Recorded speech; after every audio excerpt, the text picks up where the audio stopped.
हमें ज्वाइन किया। पाकिस्तान मुस्लिम नून के रहनुमा हैं। बहुत शुक्रिया तारिक फजल चौधरी साहब आपके वक्त का।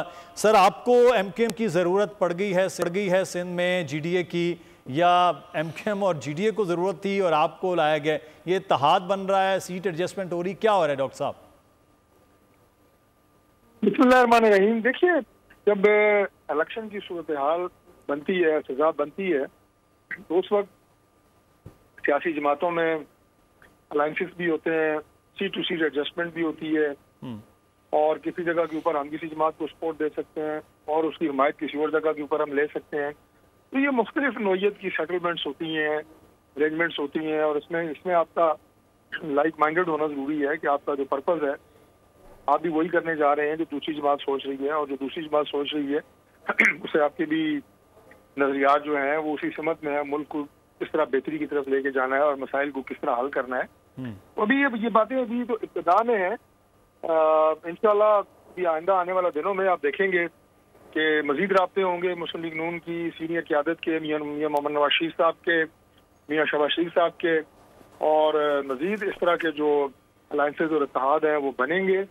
और हम तो जो मुल्क की सूरत हाल है, जो हमारे गंभीर नौयत के मसाइल हैं, उस हवाले से तो हम तो ये भी कहते हैं कि जब हुकूमत इंशाल्लाह अगली बनती है और मुस्लिम लीग नून बनाती है अल्लाह के फजल से, तो उसके बाद भी सियासी जमातों को दावत दी जा सकती है कि आए मिलकर इस मुल्क की तामीर और तरक्की के लिए मिलकर काम करें।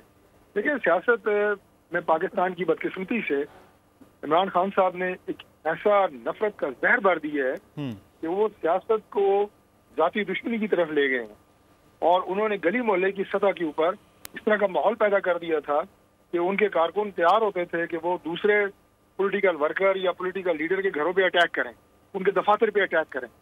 ये सूरत हाल जब से पाकिस्तान बना है कभी इस तरह की सूरत हाल नहीं हुई। हमने मैंने 3-4 इलेक्शन लड़े हैं कौमी असम्बली के, 10 साल मैं MNA रहा हूँ। गली मोहल्लों में एक दूसरे के आमने सामने हमारे सियासी जमातों के दफातर खुले होते हैं, और वहाँ पे कभी नफरत वाली फिजा नहीं होती। सही, तो इसे खत्म करने की जरूरत है। लेकिन डॉक्टर साहब, जब तक ये खत्म नहीं होगी, जी बिल्कुल, ये तो सियासत आप बिल्कुल बजा फरमा रहे हैं। सियासत की हद तक जो एक पूरा हमने देखा है माजी में, इलेक्शन की हद तक मामलात होते हैं और उसके बाद एक नॉर्मल मामलात आगे चलते रहते हैं। लेकिन डॉक्टर साहब, एक कौमी लीडर के तौर पर मियां नवाज शरीफ साहब को और कौमी जमात के तौर पर पाकिस्तान मुस्लिम नून को आप बताते हैं, लेकिन सिंध में आपकी जमात जो है वो कहाँ थी, किधर थी पिछले 8-10 साल में? बलूचिस्तान में किधर थी, कहाँ थी, वो नज़र नहीं आ रही। अब आपको BAP की ज़रूरत हो रही है बलूचिस्तान में, और यहाँ GDA और MKM की ज़रूरत पड़ रही है। सर, आपका अपना तवज्जो ना जमाती तौर पर ना हुकूमती तौर पर नहीं रही है कराची में या बाकी सिंध में, क्या वजह है? देखिए, जो आप बात कर रहे हैं कि माजी में हमारे किससे राब्ते थे, आप किससे राब्ते हो रहे हैं, मैं आपसे सवाल करता हूँ कि अगर किसी से हमारा माजी करीब में या माजी बईद में राब्ता नहीं था और आज राब्ता हो रहा है, तो उसमें हर्ज क्या है? नहीं, हर्ज तो बिल्कुल उसमें अनहोनी बात कौन सी है? मैं सर आपकी जमात की बात कर रहा हूँ कि पाकिस्तान मुस्लिम नून खुद यहाँ जमाती तौर पर उस तरह से नहीं नज़र आई है। बल्दियात का भी इलेक्शन हुआ है, आपकी स्टैंडिंग कहाँ थी वो नज़र आ रही। पिछले इलेक्शन में एक बहुत बड़ी जमात, आप वफाक में हुकूमत कर रहे, पंजाब में इतनी आपके पास सीट्स पावरफुल, लेकिन वहाँ जैसे सादकाबाद क्रॉस होता है पाकिस्तान मुस्लिम नून जो है वो नज़र नहीं आती।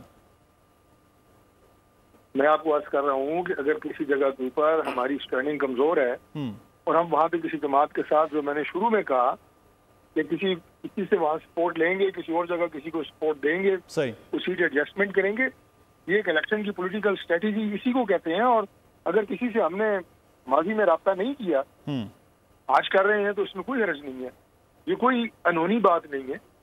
और मैं आपको बता रहा हूँ, मकसद जो है ना वो ग्रेटर कॉज होना चाहिए, और वो नवाज शरीफ का जो कॉज है वो एक ग्रेटर कॉज है। इस मुल्क को ये जो हमने पॉलिटिकल डिवाइड, और वो भी जैसे मैंने कहा कि नफरतों की शिद्दत तक चले गए हैं, उसे खत्म करके मुल्क को आगे लेके जाना है। और हम सब बातों से रब्ता कर रहे हैं और करेंगे मजीद रब्ता। तो डॉक्टर साहब, बिलावल भुट्टो कह रहे हैं कि किंग्स पार्टी को हमने हर दौर में हराया है, तो अब बाकी तो कोई जमात है नहीं, PTI तो सामने ही नहीं है, आप हैं जिसके बारे में बात हो रही है कि वो बड़ी जमात है, वो आप कंपेटिटर भी इस वक्त है पाकिस्तान पीपल्स पार्टी के हैं, तो किंग्स पार्टी अब आपकी बन रही है और आपके साथ बाकी पार्टियां मिलकर किंग्स पार्टी बना रहे हैं। देखिए, गुजारिश ये है, बिलावल साहब के लिए बड़ा एहतराम है। पहली बात तो ये है कि किंग्स पार्टी होती क्या है? किंग्स पार्टी वो है जिसे सबसे पहले अल्लाह ताला की हिमायत और सपोर्ट हासिल हो, उसके बाद अवाम की हिमायत और सपोर्ट उसके पास। अगर वो हमें किंग्स पार्टी कह रहे हैं और ये कह रहे हैं कि माजी में उन्होंने कई दफ़ा किंग्स पार्टीज को हराया है, तो एक दफ़ा और हरा के देख लें, एक दफ़ा और हराने की कोशिश कर लें, देखें क्या होता है।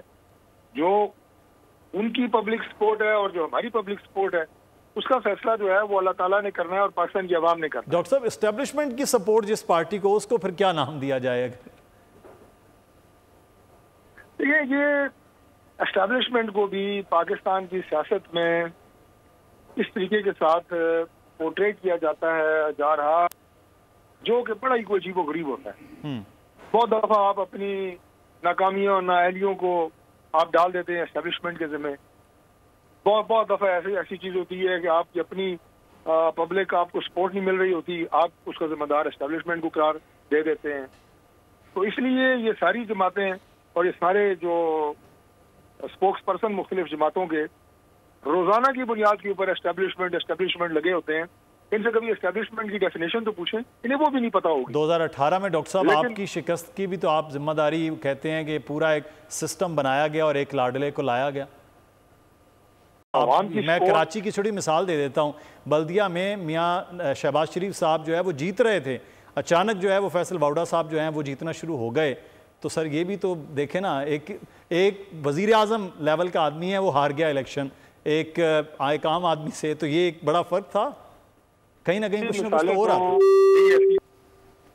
इंफरादी मिसालें तो दी जा सकती हैं और हर इंफरादी मिसाल का जवाब जो है वो एक से मुख्तलिफ होगा। मैं इज्तिमाई तौर पर यह बात कह रहा हूँ कि एस्टेब्लिशमेंट का जो रोना हर पार्टी इस वक्त रो रही है, वो अपनी कमजोरियों को भी देखें कि अगर अवाम में उन्हें पजीराई नहीं है तो उसकी वजूहत क्या है। सही। और अगर मियां नवाज शरीफ साहब को आज पब्लिक में एक पब्लिक सपोर्ट है और उसकी बुनियादी वजह मियां नवाज शरीफ साहब के आप काम देखें, आप जो उनके बतौर वज़ीर आज़म 3 साल अदवार है उनको देखें। सही। और उसको छोड़ दें।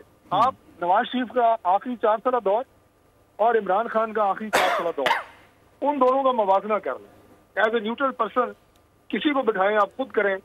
हमारे 4 साल के प्रोजेक्ट 13 से लेकर 18 के बीच। सही, बिल्कुल ठीक है। इमरान खान के प्रोजेक्ट लॉट ऑफ डिफरेंस है। बिल्कुल आप सही कह रहे हैं। सब्सक्राइब करें और बेल दबाएं ताकि कोई खबर रह न जाए।